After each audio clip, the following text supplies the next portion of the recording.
Y amados hermanos, que la paz, la gracia y el gozo de nuestro Dios el Padre y de nuestro Señor Jesucristo el Hijo sea con todos en esta hermosa noche del Señor.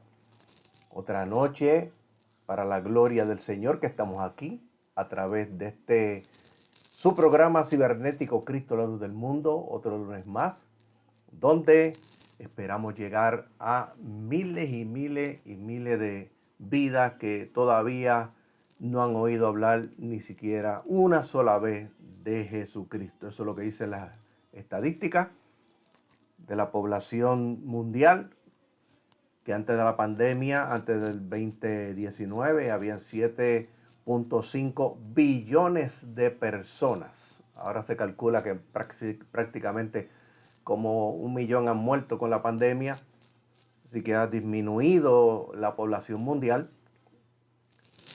Pero, según las estadísticas, dicen que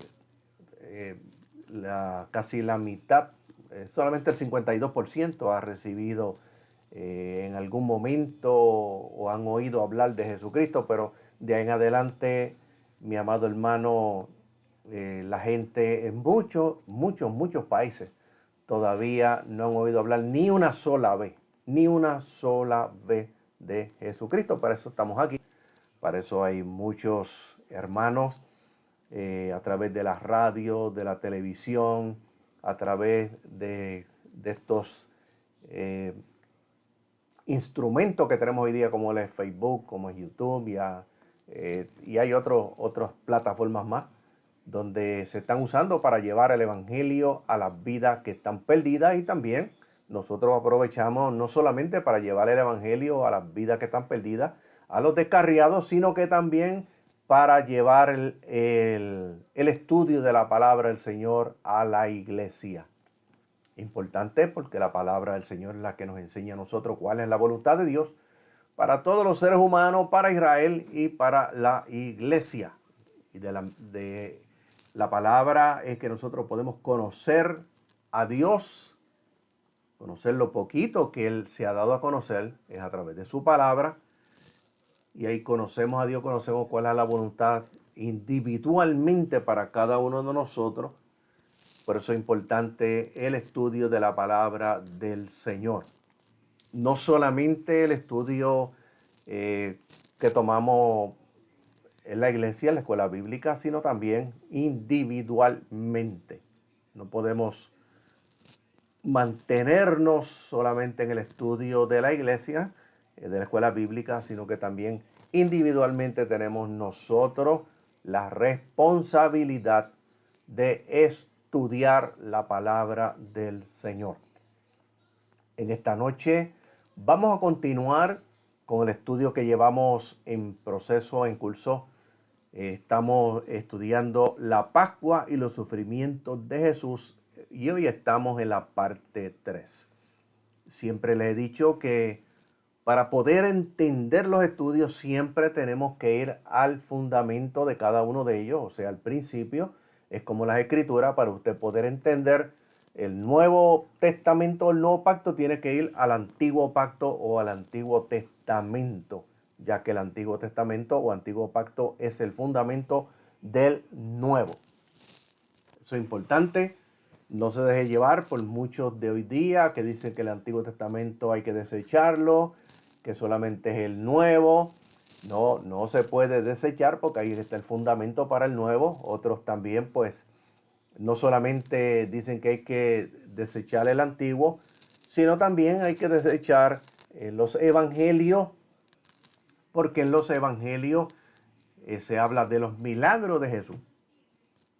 Esas son las teologías que hay hoy día. Dicen que el evangelio solamente hablan de los milagros de Jesús, y pues, entonces se inventan dentro de las nuevas modalidades que hay otro evangelio. Y es el evangelio, como dicen muchos por ahí, apóstata, el evangelio de Pablo, otro evangelio.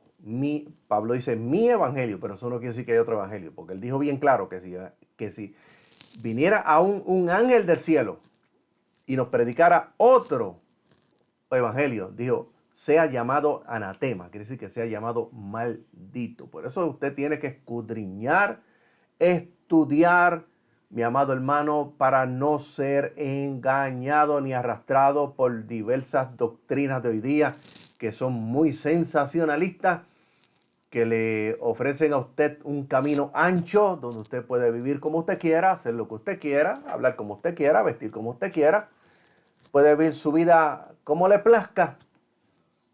Alabado sea el Señor, y eso lo que le están llevando es a un libertinaje.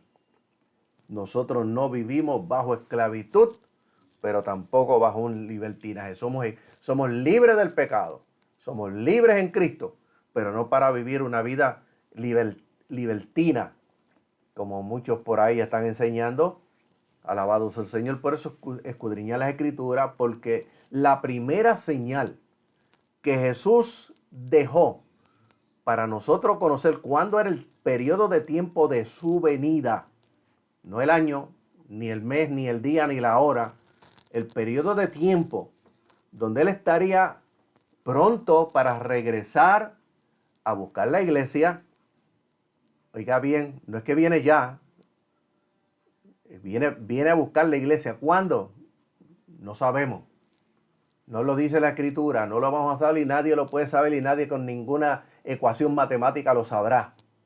Y hemos visto en el camino el montón de gente con ecuaciones matemáticas. Y todos han fallado y todos seguirán fallando. Nadie puede saber cuándo Jesucristo viene a buscar la iglesia. Estamos en el periodo de tiempo y Él dijo que una de esas señales, la más contundente, no serían ni la guerra, ni los rumores de guerra, ni el hambre, ni las pandemias o las epidemias, enfermedades. La señal más contundente para nosotros es, oiga bien, el engaño. El engaño. Eso es lo que vamos viendo a través de muchos años para acá, como el engaño va aumentando y la gente, como hoy ya no se dedican a escudriñar la Escritura, muchos hoy viven de música, de otras cosas, inclusive hoy día de muchos de YouTube, muchos Facebook, no escudriñan, no estudian la palabra y son fáciles de caer en el engaño. Hoy continuamos con la tercera parte de la Pascua y los sufrimientos de Jesús. Pero antes queremos invitarle nuevamente para que esté con nosotros todos los jueves, desde las 6 de la tarde hasta las 7:30 de la noche en el estudio de la Palabra del Señor, en la iglesia La Nueva Jerusalén, Jardines de Palmarejo, calle 1, bloque M3 en Canóvana. Estamos estudiando el Antiguo Testamento, Antiguo Pacto. Ya les dije anteriormente que el Antiguo Testamento o Antiguo Pacto es el fundamento para el Nuevo. Ahí estamos en la iglesia La Nueva Jerusalén, calle 1, bloque M3 en Canóvanas, que pastorea la hermana Aleja Plaza. Usted se puede comunicar con nosotros a través del email que aparece en pantalla. Estamos poniendo el número de teléfono. Alabado sea el Señor. A través de ese email usted me escribe y yo le indico cómo usted puede llegar a el templo. También queremos invitarle para el próximo sábado 21 de mayo. Desde las 6 de la mañana estamos en la iglesia en oración, en ayuno y adoración. Le invitamos para que esté con nosotros desde las 6 de la mañana. Recuérdese, próximo sábado 21 de mayo. Bendito sea el Señor.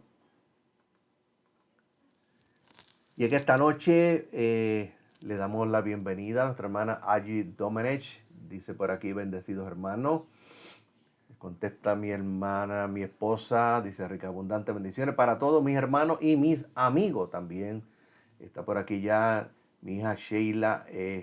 Sheila también está en esta noche con nosotros en el programa. Le damos la bienvenida en esta noche, esperando que el Señor les bendiga en sobreabundancia y así a todos los que poco a poco van entrando en esta noche al programa.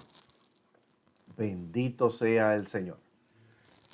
Hablábamos anteriormente, hace 2 lunes atrás, estábamos hablando sobre el asunto de la Pascua, importante, porque la Pascua es una de las fiestas, de las 7 fiestas que Dios mandó al pueblo de Israel a celebrar. Y este mandamiento es un mandamiento, escuche bien, es un mandamiento para celebrar la Pascua perpetuamente para el pueblo de Israel. Para nosotros es diferente porque Cristo es nuestra Pascua. Por eso que tiene que escudriñar, tiene que leer y tiene que comparar. Y cuando antes de Israel salir de Egipto, que vivieron 430 años de esclavitud, 400 años, de esclavitud, 430 vivieron todo el periodo que entraron a Egipto hasta que salieron. 400 años de esclavitud, 30 años que vivieron bajo el mandato del faraón que puso a José como gobernador de Egipto. Alabado sea el Señor. Y cuando se cumplió la profecía que Dios le había dado a Abraham, que su pueblo sería esclavo en tierra ajena, pero que al final Dios haría juicio con ellos y saldrían con grande riqueza, encontramos aquí en Éxodo capítulo 12, que nos habla sobre cómo tenían que celebrar la Pascua, qué iba a suceder, cómo lo tenían que celebrar, cuáles eran los procedimientos. Y todo eso discutimos ya en programas anteriores. Bendito sea el Señor. Estamos buscando los contextos bíblicos. También hablamos, mi amado hermano, en el contexto médico. Estamos hablando sobre los sufrimientos de Jesús en la cruz. Todo lo que le sucedió desde que lo arrestaron, desde que lo llevaron al sumo pontífice, desde que lo llevaron al otro día temprano ante Pilato, todo lo que le sucedió, los azotes que le dieron, cómo eran, todo eso ya lo describimos anteriormente, los sufrimientos de Jesús. Y conforme a la medicina, el contexto científico y médico, ¿qué le pasó a Jesús en su cuerpo? Desde que estaba orando en el Monte de los Olivos hasta que fue crucificado. Todo eso lo puede encontrar en los estudios pasados, principalmente el lunes pasado. Bendito sea el Señor. ¿Qué dice la medicina, la ciencia, en su contexto? Todo lo que le pasó a Jesús en su cuerpo hasta que murió. Bendito sea el Señor. Y hablábamos anteriormente sobre Jesús camino al Calvario. Jesús se encontraba en condición hipovolémica mientras ascendía por el camino hacia el lugar de ejecución en el Calvario, llevando el madero horizontal, o sea, la cruz. Habíamos hablado de esa palabra. Hipovolémica es falta de sangre. Alabado sea el Señor en el cuerpo. Y aquí vemos, mi amado hermano, cómo finalmente Jesús se desploma y un soldado romano le ordenó a Simón de Cirene que llevara la cruz por él. Luego Jesús dice, tengo sed. Y en ese momento se le ofrece un trago de vinagre. ¿Por qué le ofrecen vinagre? Porque el vinagre tiene un componente que es, mi amado hermano, tranquilizante.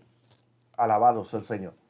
Un antiinflamatorio, tranquilizante, para poder disminuir los dolores que tenía Jesús, ya que estaba clavado en sus manos, está clavado también en sus pies. Jesús dijo, alabado sea el Señor, tengo sed. En el momento de la crucifixión, la muerte de Jesús todavía fue peor que la crucifixión común. ¿Por qué? Porque no a todos los criminales condenados los clavaban en una cruz.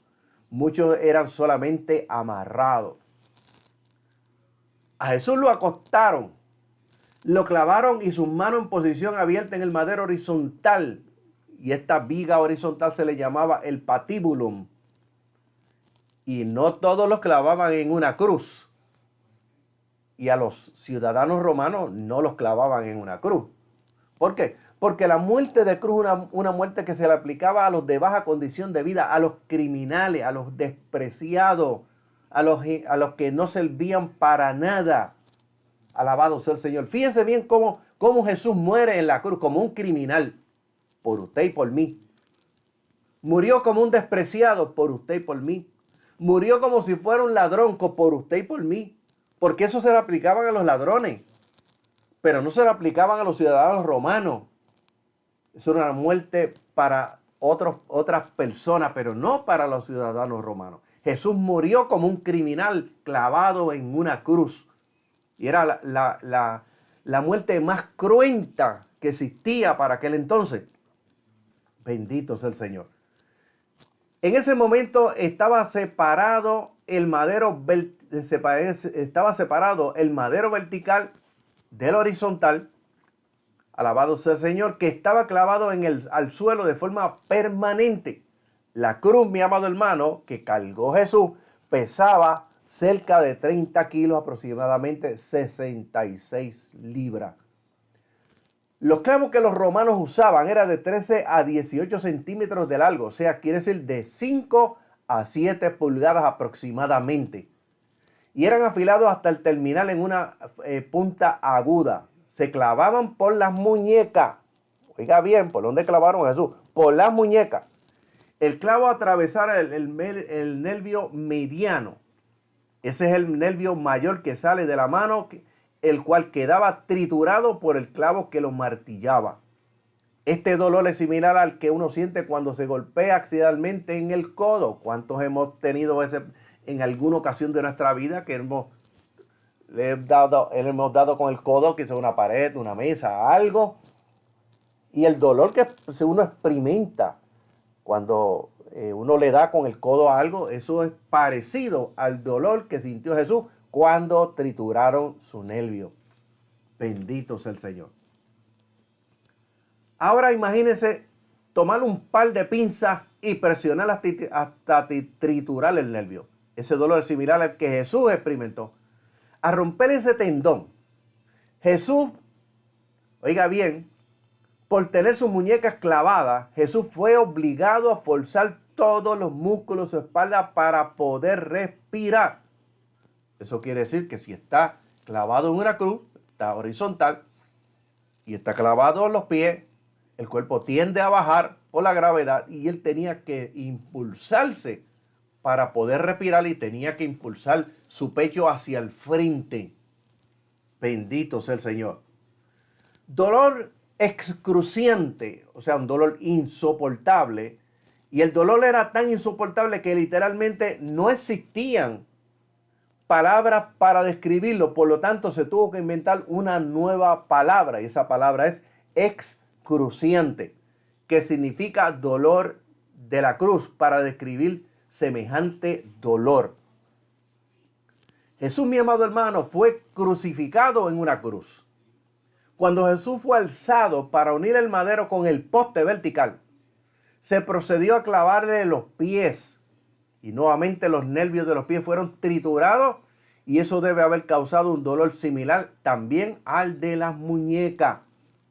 Bendito sea el Señor. Oiga bien, un dolor semejante, mi amado hermano, al de las muñecas. Bendito sea el Señor. Al momento de estar en posición vertical, sus brazos se estiraron intensamente, probablemente aproximadamente 15 centímetros de largo, o sea, 6 pulgadas. Y ambos hombros debieron haberse dislocado. Y tenemos que tomar en cuenta la gravedad para sacar nuestra conclusión. Lo que confirma lo escrito en el Salmo 22 que dice, dislocados fueron todos mis huesos. Ya había sido profetizado que ya Jesucristo tendría que pasar por esto. Alabado sea el Señor. Y en el Salmo 22 dice, dislocados fueron todos mis huesos. Una vez que la persona cuelga en posición vertical, la crucifixión es una muerte lenta y agonizante por asfixia. La razón es que la presión ejercida por los músculos pone el pecho en posición de inhalación. Básicamente, para poder exhalar, el individuo debía apoyarse en sus pies, los cuales estaban fijos por los clavos en el madero, para que la tensión de los músculos se alivie por solamente un momento. Al hacerlo, el clavo desgarraría el pie hasta que quedase finalmente incrustado en los huesos tarsianos, huesos que forman el talón. Y aquí tenemos ya el cumplimiento de una profecía en Génesis capítulo 13, verso 15, donde dice, y pondré enemistad entre ti y la mujer, y entre tu simiente y la simiente suya. Está hablando ya aquí del sacrificio de Jesucristo en la cruz. Y dice, esta te herirá en la cabeza y tú le herirás en el calcañar. Aquí estaba hablando ya sobre el juicio que vendría sobre Satanás, la serpiente antigua, el diablo, nuestro enemigo, el acusador de los hermanos, donde ya estaba describiéndose en Génesis capítulo 3, verso 15, lo que le sucedería a Jesús y lo que Jesús haría y lo que haría el diablo con él. Alabado sea el Señor. Dice, pondré enemistad entre ti y la mujer y la simiente suya. Y la simiente suya, dice, esta te herirá en la cabeza. Jesús hirió en la cabeza al diablo. Pero dice, y tú, Satanás, le herirás en el calcañar. Quiere decir que le iban a clavar el talón en la cruz. Bendito sea el Señor. Ya estaba hablando sobre ese acontecimiento que sucedería miles de años después. Después de arreglársela para exhalar, la persona podía relajarse y descender para inhalar otra bocanada de aire, pero nuevamente tendría que empujarse hacia arriba para exhalar, raspando su espalda ensangrentada contra la madera áspera de la cruz. Y en este proceso, oiga bien, y este proceso continuaba hasta que la persona ya no pudiera empujarse hacia arriba para respirar, entonces moría. Jesús, oiga bien, nuestro Salvador, el que nos sustituyó a nosotros en la cruz del Calvario, el que pagó por nuestros pecados, que nosotros tenemos que pagar por nuestros pecados en la cruz. Jesús pagó nuestros pecados. Bendito sea el Señor. Y escúcheme bien, Jesús pagó por nuestros pecados en la cruz del Calvario. Bendito sea Dios.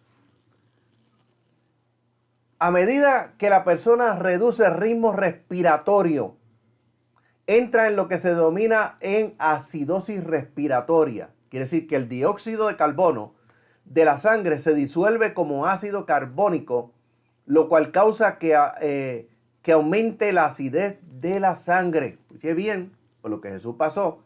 Finalmente eso lleva a un pulso irregular y de hecho, al sentir que su corazón latía en forma errática, Jesús se hubiera dado cuenta de que estaba a punto de morir. Y entonces fue que pudo decir, Padre, en tus manos encomiendo mi espíritu, y dice la Escritura, y luego murió. Bendito sea el Señor. Escuche bien en esta noche.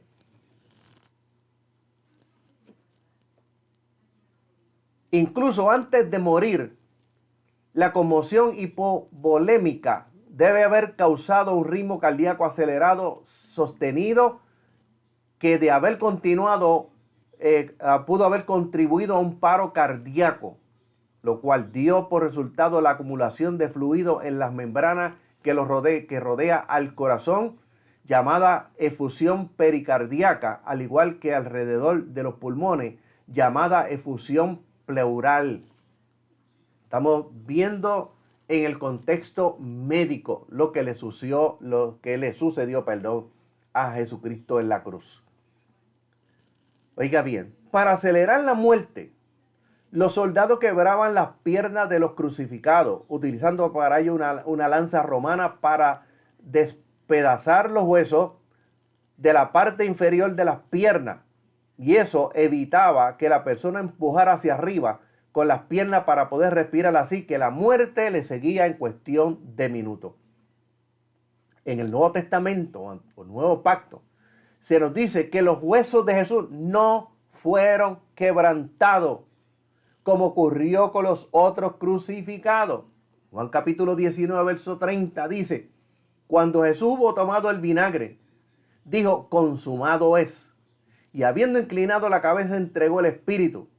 Entonces los judíos, por cuanto era la preparación de la Pascua, a fin de que los cuerpos no quedasen en la cruz en el día de reposo, pues aquel día de reposo era de gran solemnidad, rogaron a Pilato que les quebrantasen las piernas, quebrasen las piernas, y fuese quitado de allí. Pero dice la Escritura, versículo 32, que cuando vinieron pues los soldados y quebraron las piernas del primero, y asimismo al otro que había sido crucificado con él, cuando llegaron a Jesús, como le vieron ya muerto, no le quebraron las piernas. Eso fue así porque los soldados habían confirmado que Jesús había muerto. Así que se cumplió la profecía del Antiguo Testamento o Antiguo Pacto acerca del Mesías, donde dice, ninguno de sus huesos sería quebrantado. Salmo 34, verso 15 en adelante dice, los ojos de Jehová o del Señor están sobre los justos y atentos a los oídos del clamor de ellos. La ira del Señor está contra los que hacen mal para cortar de la tierra la memoria de ellos. Claman los justos y el Señor los oye y los libra de todas sus angustias. Cercano está el Señor a los quebrantados de corazón y salva a los contristos de espíritu. Muchas son las aflicciones del justo, pero dice, de todas ellas lo librará el Señor. Y en el versículo 20 dice, Él guarda todos sus huesos y ninguno de ellos será quebrantado. Se cumplió en el Salmo 34 y en el verso 20. No le quebraron ninguno de sus huesos. El soldado romano, para confirmar la muerte de Jesús, le clavó la lanza en su costado derecho. La lanza atravesó el pulmón derecho y penetró el corazón. Oiga bien, bendito sea el Señor. Juan capítulo 19, verso 34 dice, pero uno de los soldados abrió el costado con la lanza y al instante salió sangre y agua. Por lo tanto, cuando se sacó la lanza, salió fluido claro como el agua, seguido de un gran volumen de sangre, tal como lo describe Juan, uno de los testigos oculares en su evangelio. Además hay que mencionar la humillación que sufrió por el desprecio y la burla, cargando su propia cruz por casi 2 kilómetros, mientras la multitud le escupía el rostro y le tiraba piedras. La cruz, mi amado hermano, recuérdese que pesaba 30 kilos, aproximadamente 66 libras. Alabado sea el Señor, solamente la parte horizontal en la que clavaron sus manos. Romanos capítulo 5, versos 7 al 11 dice, siendo que difícilmente alguien moriría por los impíos, aunque por los buenos tal vez alguien se atreviera a morir. Ahora Dios, oiga bien, Dios muestra su amor para con nosotros, porque si cuando éramos pecadores, Cristo murió por nosotros, ¿cuánto más pues siendo ahora justificados por su sangre, seremos librados de la ira? Porque si mientras éramos adversarios, usted y yo, Dios se reconcilió con nosotros mediante la muerte de su Hijo en la cruz, ¿cuánto más entonces por su reconciliación con nosotros seremos salvos mediante su vida? Pero no solamente eso, dice la Escritura, sino que también nos gloriamos en Dios mediante nuestro Señor Jesucristo, por quien ahora hemos recibido la reconciliación. Hemos sido reconciliados con Dios, porque antes éramos enemigos de Dios en ánimo de malas obras. Vivíamos de espaldas a Dios por causa de nuestros pecados. Pero en la cruz, Jesucristo derramó su sangre y dio su vida por nosotros para reconciliarnos con Dios y para que a través de su muerte y de su sacrificio y el derramamiento de sangre en la cruz, nosotros hoy fuéramos amistados con Dios. Oiga bien, pasáramos de la muerte a la vida, de las tinieblas a la luz, y obtuviéramos la salvación y la vida eterna. Jesús, escúcheme bien, es el Cordero de Dios que quita el pecado del mundo. Él ahora es nuestra Pascua. Para Israel, el Cordero era la Pascua. Alabado sea el Señor. Recuérdese que la Pascua del hebreo viene la palabra pesach, pasar por alto, pasar de largo. Jesucristo es nuestra Pascua. No tenemos que matar el cordero, no tenemos que comer el cordero ni asarlo como lo hacía el pueblo de Israel. No tenemos que celebrarlo todos los años, la Pascua, porque Cristo es nuestra Pascua, el que se sacrificó por nosotros en la cruz del Calvario. Ahora cuando celebramos la cena, estamos celebrando su muerte y estamos anunciando su venida. Bendito sea el Señor, porque Cristo ahora es el Cordero Pascual. Juan capítulo 1, verso 29 al 36 dice, y al siguiente día, Juan vio a Jesús que venía a él y dijo, he aquí el Cordero de Dios que quita el pecado del mundo. Este es aquel de quien yo dije, después de mí viene un varón, el cual es antes de mí, porque era primero que yo, decía Juan, y yo no le conocía, mas para que fuese manifestado a Israel primero. Oiga bien, por eso vine yo bautizando con agua. También dio Juan testimonio diciendo, vi al Espíritu que descendía del cielo como paloma y permaneció sobre él, sobre Jesús. Y yo no le conocía, pero el que me envió a bautizar con agua, aquel me dijo, sobre quien veas descender el Espíritu que permanece sobre él. Oiga bien, ese es el que bautiza con Espíritu Santo. Y dice, y yo le vi y he dado testimonio de que ese es el Hijo de Dios. Y sigue diciendo, y el siguiente día otra vez estaba Juan y dos de sus discípulos. Y mirando a Jesús que andaba allí, dijo, ese es el Cordero de Dios que quita el pecado del mundo. Amigo, Cristo murió por ti en la cruz del Calvario. Amigo, Cristo derramó su sangre por ti en la cruz del Calvario. Amigo, Cristo es el Cordero de Dios que quita el pecado del mundo. Por eso en esta noche te decimos, avanza, arrepiéntete, conviértete a Jesucristo para que la sangre que Jesucristo derramó en la cruz del Calvario en esta noche te limpie de todo pecado. Bendito sea el Señor. Y escúcheme bien.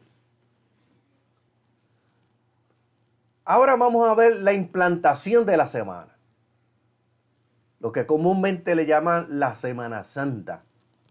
Conforme al calendario romano, oiga bien, conforme al calendario romano, el concilio de Nicea o el primer concilio de Nicea, fue el sínodo de obispos cristianos católicos. Estamos hablando aquí ahora de la institución católica, apostólica y romana.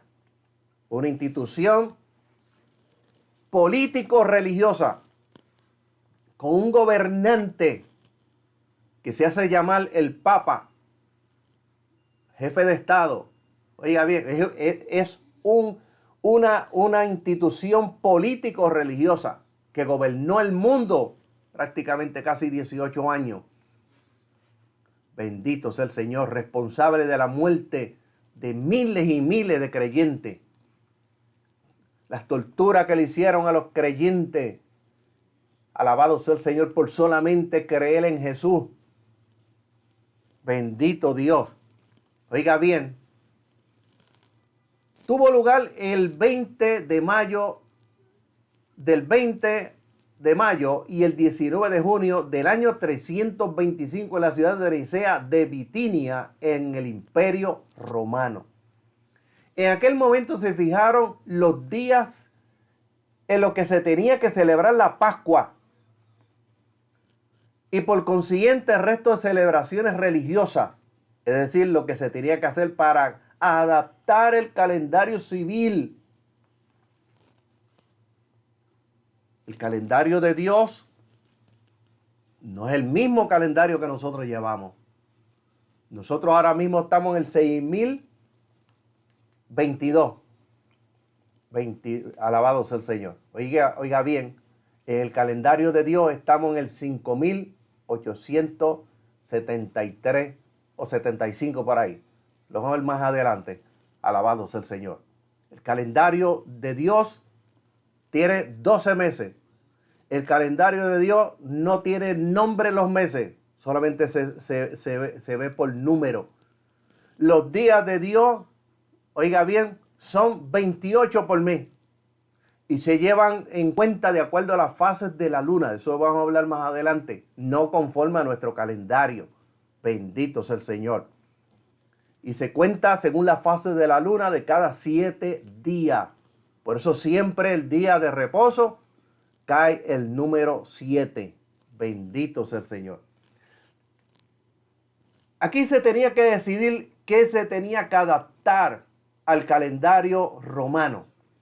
La celebración de la Pascua tenía que realizarse, oiga bien, en el día lo que nosotros conocemos hoy como domingo. En el calendario de Dios los días no tienen nombre.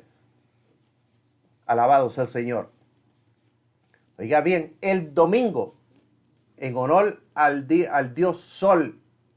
Eso lo trajeron los romanos desde Babilonia, donde allá le habían puesto los nombres a los días en honor a los diferentes dioses y a los diferentes planetas.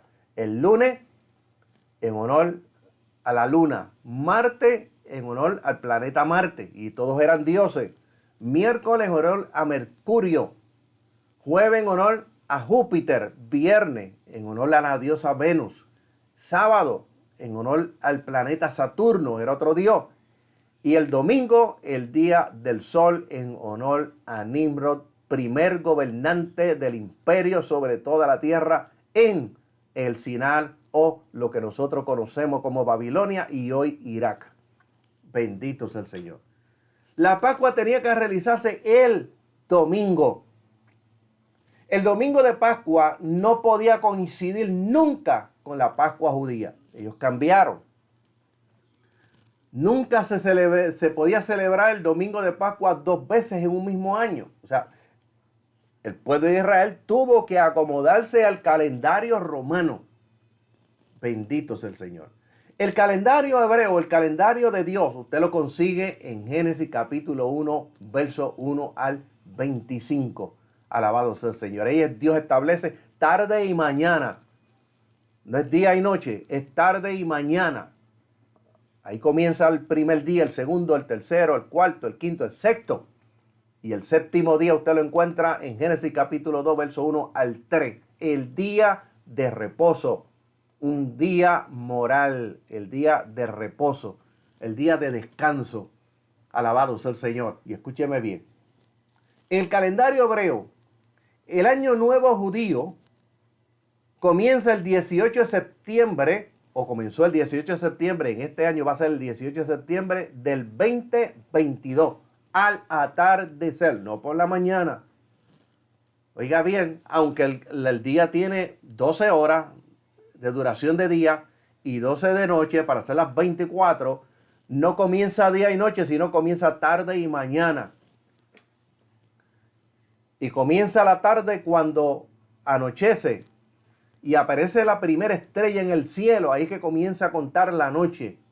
Y el día comienza a contar cuando desaparecen las estrellas por la mañana. Ahí comienza el día, tarde y mañana. Bendito sea el Señor. Oiga bien, el 18 de septiembre de este año comienza el año nuevo judío al atardecer, justo cuando sale la primera estrella. No por la mañana a las 6 de la mañana, ni a las 6, ni a las 7. Cuando sale la primera estrella. Así se inicia el año 5783. Corrijo lo que dije anteriormente. 5783. Según el calendario hebreo, las celebraciones se extienden durante los 2 primeros días del mes, oiga bien, de Tishrei. Y eso quiere decir el mes noveno. Bendito sea el Señor. Para nosotros en nuestro calendario, ese mes es el mes de septiembre. Pero el calendario hebreo o el calendario de Dios, los meses no tienen nombre. Bendito sea el Señor.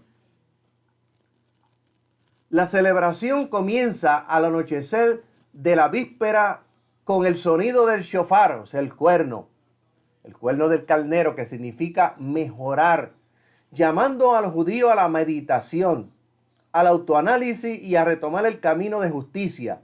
se festeja en esta fecha cuando Dios creó al mundo. Momento en que fue creado el primer hombre, o sea, Adán. El Año Nuevo judío conmemora o celebra la culminación de la creación del universo y la aceptación de la soberanía de Dios sobre el mundo. El pueblo judío o el pueblo de Israel festeja de este modo el aniversario de la creación de Adán y Eva. Son unos días en que marcan el inicio para el balance espiritual y las acciones realizadas. Oiga bien, las casas se llenan de velas encendidas por las mujeres y se recitan bendiciones. La nación de Israel tiene dos calendarios, el lunar y el religioso, el lunar o religioso y el civil.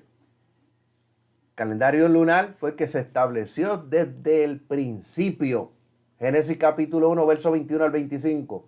Alabado sea el Señor por la fase de la luna. Al 31. Génesis capítulo 1, verso 1 al 31. Corrijo. Según el calendario religioso, el año nuevo judío o Rosh Hashanah comienza el 18 del mes noveno. O sea, quiere decir para nosotros es septiembre. En nuestro calendario, el 22, oiga bien, de este año 2022 al atardecer, justo cuando sale la primera estrella en el cielo, y ahí se inicia el año 5783. ¿Cómo se mide el calendario de Dios? Conforme a las fases de la luna. Oiga bien, la luna nueva es la fase en que está pasando entre la tierra y el sol. Su cara iluminada está en dirección contraria a la tierra. El lado oscuro queda orientado hacia la tierra. Y es por eso que casi no vemos la luna, o simplemente no se ve nada de ella. Es decir, la luna se encuentra en la misma dirección que el sol con respecto a la tierra y por lo tanto no la vemos iluminada. Número 2, cuarto creciente. Y de la luna nueva al cuarto creciente son exactamente 7 días. Y el séptimo día es el día de reposo. En el calendario nuestro, el séptimo día, oiga bien, no es el día de reposo, es el domingo. Por lo tanto, tanta gente que se da golpes de pecho, que guardan el séptimo día como el día de reposo, están guardando el sexto día, no el séptimo día. Bendito sea el Señor. Número 2, cuarto creciente. Se ve aproximadamente una semana después de la luna nueva, 7 días después. Una mitad de la parte iluminada de la luna está de cara a la tierra. Se llama creciente de esta fase porque desde la fase de la luna nueva, la zona iluminada de la luna por el sol es cada vez mayor. Número 3, luna llena. Aproximadamente una semana después, 7 días después, del cuarto creciente, 2 semanas después de la luna nueva, puedes ver todo el lado iluminado de la luna. La tierra está entre la luna y el sol. Y número 4, cuarto menguante. Y recuérdese que cuentan de cada 7 días, del 1 al 7, del 7 al 14, del 14 al 21 y del 21 al 28. El calendario nuestro es el calendario gregoriano, que se compone de 28, de 30, 31 días. Bendito sea el Señor. Escuche bien. El calendario de Dios es diferente al calendario de los hombres. Cuarto menguante, una semana después de la luna llena ha dado otro cuarto de vuelta más y presenta su otra media cara iluminada. En este momento decimos que la luna está llena, que la luna está en cuarto menguante. El nombre menguante viene porque desde la fase de la luna llena, la zona iluminada de la luna es cada vez más pequeña. El tiempo que la luna emplea en completar las 4 fases se denomina el mes lunar. Los meses en el calendario de Dios no tienen nombre, no es enero, no es febrero, no es marzo, no es abril. Esto se lo pusieron los hombres. Y el primer mes del año no es enero, lo pusieron los romanos. Bendito sea el Señor. El primer mes de Dios es el mes de Abib. El mes de las espigas maduras significa.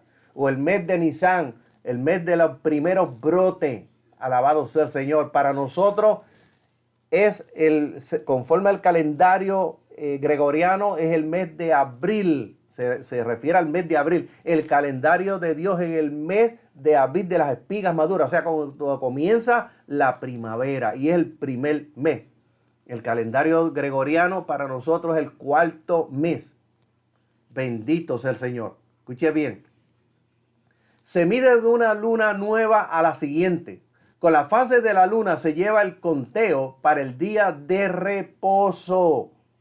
No es como el calendario nuestro, el gregoriano. 7, 14, 21 y 28 del mes. El día de reposo no es el sábado nuestro. El día de reposo que estableció Dios en Génesis capítulo 2, verso 1 al 3. Y lo estableció en los 10 mandamientos. Éxodo capítulo 20. Son mandamientos morales. Y siempre el día de reposo cae el día 7, no el día 6, como en nuestro calendario. Alabado sea el Señor. Y se hace de acuerdo a las fases de la luna. Las fases de la luna se producen por dos causas. El movimiento de giro de la luna alrededor de la Tierra y porque la luna refleja la luz del sol como un espejo. Y originalmente en muchas culturas antiguas se utilizaba el calendario lunar para contar el tiempo, y para contar el tiempo se había hallado en Francia, oiga bien, se había hallado un calendario en Francia grabado en piedras de este tipo que cuentan de unos 15.000 años de antigüedad. Las evidencias históricas más antiguas indican que el primer calendario solar fue creado en el antiguo Egipto a principios del tercer milenio. Y surgió de la necesidad de predecir con exactitud el momento de inicio de las crecidas del Nilo, que tiene una periodicidad anual, acontecimiento fundamental en la sociedad que vivía de la agricultura. Este calendario tenía, el de Egipto, tenía, oiga bien, un año de 365 días, como el que tenemos ahora el gregoriano, pero no el de Dios, dividido en 3 estaciones, en meses de 30 días y decanos de 10. El calendario juliano, que vino antes del nuestro, introducido por Julio César en el año 46 a.C., es decir, desde la fundación de Roma, 800 años antes de Cristo, resultó de una reforma del calendario antiguo romano. El calendario juliano, introducido por Julio César, entró en vigor en el año 45 a.C., poco antes de la conquista romana de Egipto. Era el calendario predominante en el mundo romano y posteriormente en la mayor parte de Europa y en los asentamientos europeos de América y otros lugares, hasta que fue sustituido progresivamente por el calendario gregoriano del Papa Gregorio. Oiga bien, promulgado en el 1582, Papa Gregorio XIII. En el año 153 a.C. se tomó como inicio el año 1 como enero, se le asignó el día, el primer mes, enero, en lugar del tradicional primero, oiga bien, para el tiempo romano de marzo, para poder planear las campañas del año con tiempo debido a las guerras celtibéricas que se estaban desarrollando en la península ibérica, los problemas que estaban causando la conquista y el asedio de Numancia. La manera de contar los días siguió la tradición romana hasta que los visigodos introdujeron la costumbre de enumerar los días, que no sería oficial hasta que lo adoptó Carlos Magno. La implantación de la semana. En el año 321, el emperador Constantino I el Grande implantó la semana de 7 días, copiada del calendario lunar de los mesopotámicos, o sea, de allá del Sinai, de Babilonia, que establecieron la semana de 7 días, basándose en los planetas, incluidos el Sol y la Luna, que se podían observar desde la Tierra. El domingo, el día del Sol; lunes, en honor a la Luna; martes, en honor al planeta Marte; miércoles, en honor al planeta Mercurio; jueves, en honor al planeta Júpiter; viernes, en honor al planeta y diosa Venus; sábado, en honor a Saturno. Y esta división de la semana en 7 días es la que con el tiempo se popularizaría en distintas culturas. Además, el emperador Constantino I el Grande decretó que el domingo, el día del Sol, fuese el día de descanso. Fíjense bien cómo en el tiempo, en la historia, fueron cambiando lo que Dios había establecido, y cambió el día de descanso, el día del reposo, que caía siempre los días 7. Oiga bien, lo cambió para el domingo. Bendito sea el Señor. Para adorar al Dios Sol, en detrimento del día de reposo. Tradicionalmente, no solamente entre los judíos, sino también entre los gentiles. Y es que según la tradición, Jesucristo había muerto el 6º día. Según la tradición, estamos hablando del Imperio Católico Romano. La iglesia, la mal llamada Iglesia Católica Romana, que es un imperio político religioso. Bendito sea el Señor. Según la tradición, o sea, según la Iglesia Católica, Jesús había muerto el 6º día de la semana judía, siendo viernes, y había resucitado el domingo. Este era el primer día de la semana judía. Por otro lado, se satisfacía a otras religiones muy populares. Alabado sea el Señor. Constantino, oiga bien, Constantino, que celebraba el culto a Mitra, cuya representación era el sol, la semana de 7 días había yo también presente el antiguo calendario egipcio, y comenzaron a acoplar todas estas festividades paganas. Y encontramos, mi amado hermano, que en el calendario gregoriano, sistema para medir el paso del tiempo que tiene su origen en Europa, fue impuesto por el Papa Gregorio XIII en el 1582, sustituyendo al calendario juliano que utilizaba Julio César, sustituyendo también el calendario de Israel. El origen de este cambio llegó a raíz de los acuerdos en el Concilio de Trento. Estamos hablando contexto histórico. El origen de este cambio llegó a raíz de los acuerdos en el Concilio de Trento en el 1545 y 1563. Uno de sus objetivos era eliminar desde el desfase producido desde el primer concilio de Nicea en el año 325 después de Cristo. Pero escondido habían otros objetivos. ¿Cuáles eran? Fue el concilio más influyente y su importancia histórica se definió la doctrina de lo hoy llamada Iglesia Católica Romana. Sobre la Sagrada Escritura, oiga bien, sobre la tradición, sobre los sacramentos, sobre el celibato y prohibiendo el casamiento de los sacerdotes. La afirmación de la supremacía de la autoridad papal, o sea, infabilidad papal. El papa no se equivoca, pero encontramos que muchos papas revocan lo que otros papas dicen. Y la gente no piensan. Si ellos establecieron que el papa es infalible, ¿cómo es posible que un papa cambie lo que otro papa ha dicho? También establecieron el decreto de la fundación de los seminarios y la delimitación de los campos de la aplicación de los teólogos, hasta donde podían llegar sus enseñanzas. Establecieron hasta donde los teólogos podían estudiar y enseñar. Tenían limitaciones, ya que no podían contradecir a las del Papa. El concilio definió las nuevas normas dogmáticas y litúrgicas y éticas de la Iglesia Católica, en especial las prácticas rechazadas por los evangélicos o los llamados protestantes o la Iglesia de Jesucristo. Oiga bien, presencia real de Cristo, establecieron la presencia real de Cristo en la Eucaristía.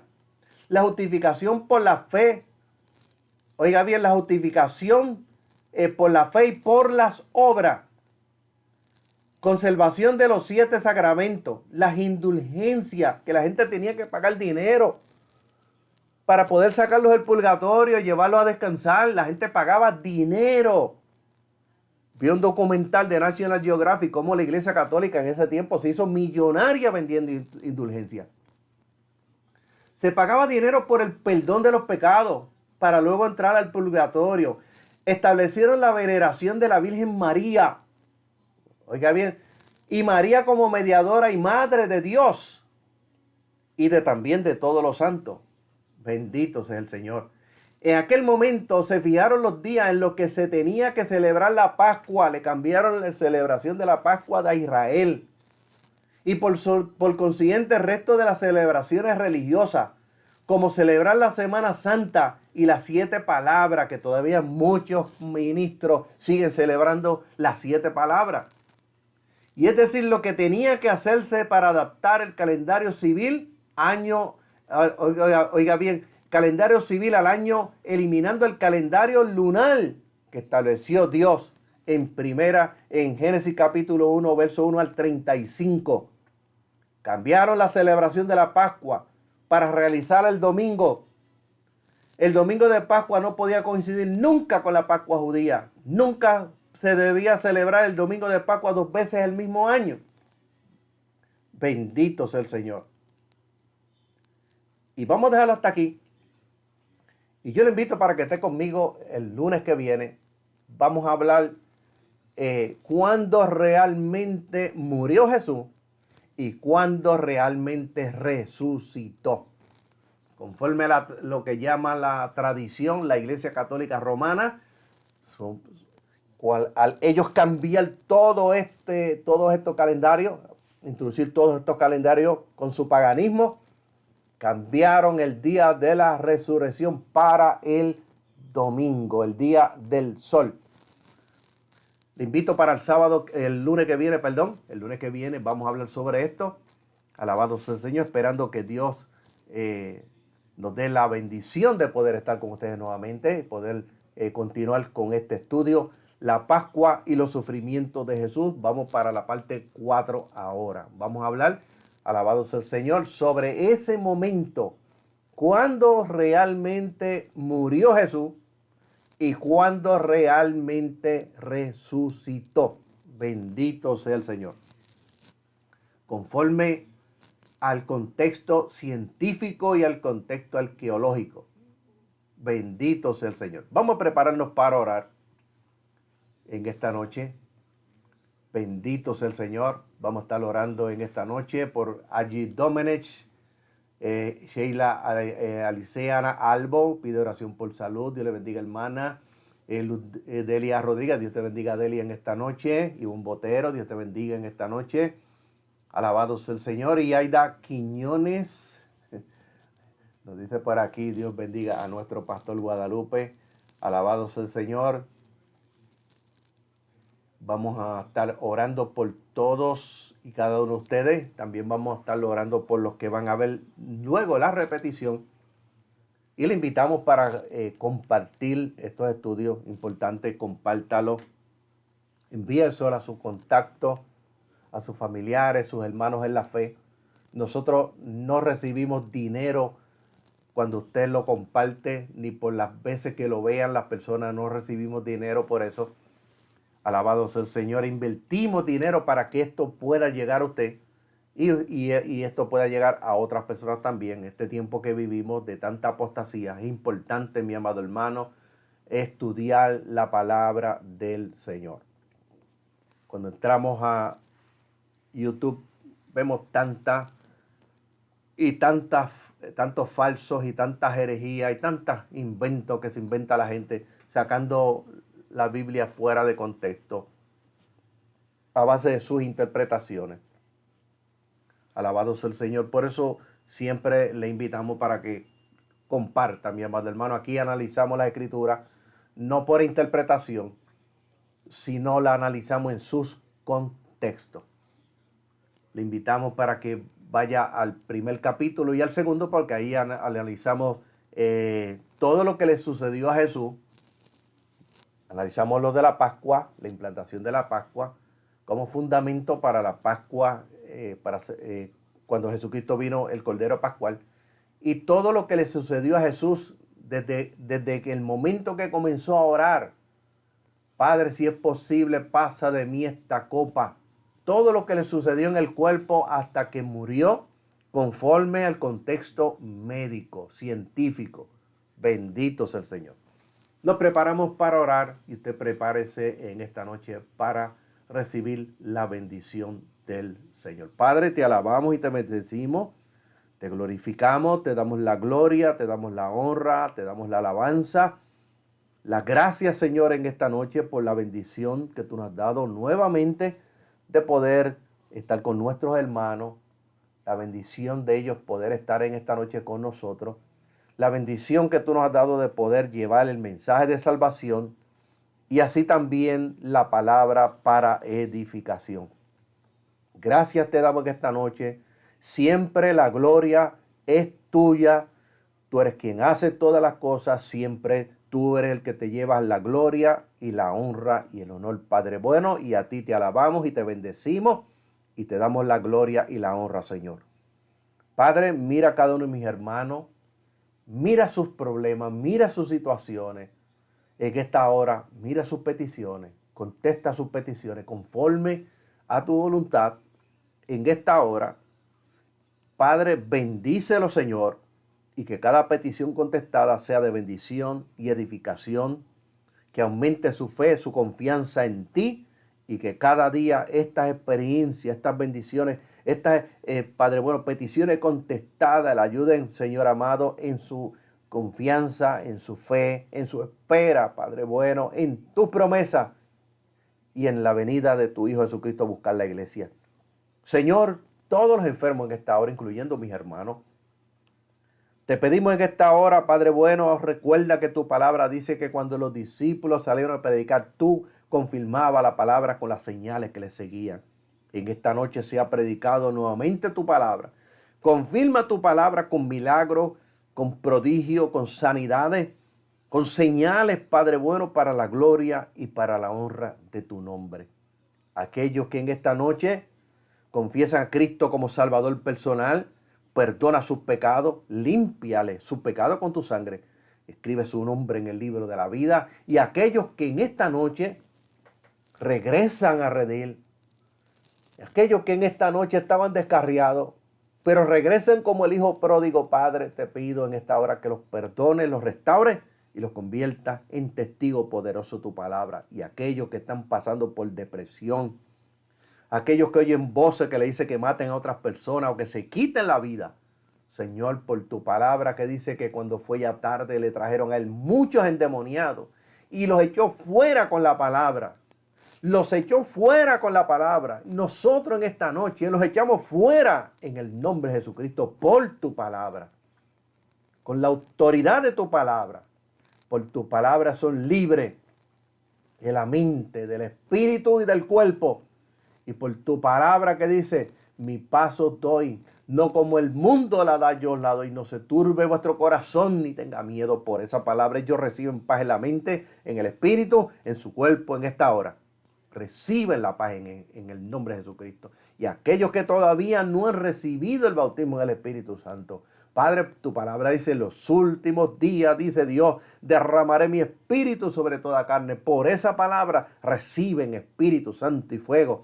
Por esa palabra reciben Espíritu Santo y fuego. Y ese fuego quema, regenera, transforma, produce nuevo nacimiento espiritual, Padre bueno. Reparte dones en esta hora en la iglesia, Padre, para la gloria y para la honra de tu nombre. Le damos las gracias en esta noche al Señor y a cada uno de ustedes, incluyendo a la hermana Blanca Iris, que también en esta noche está en el programa y nos saluda en esta noche para la gloria del Señor. Así también, Mari Lavoy, Dios te bendiga, Mari, en esta noche. Nos gozamos grandemente ayer en la iglesia. Bendito sea el Señor. Te adoramos, Señor, y bendecimos tu nombre. Y amado hermano, le esperamos el lunes que viene nuevamente. Recuérdese, de 8 a 9 de la noche. Continuamos con el estudio, la cuarta parte, la Pascua y los sufrimientos de Jesús, parte 4. No se lo pierda. Bendito sea el Señor. Dios le bendiga en sobreabundancia.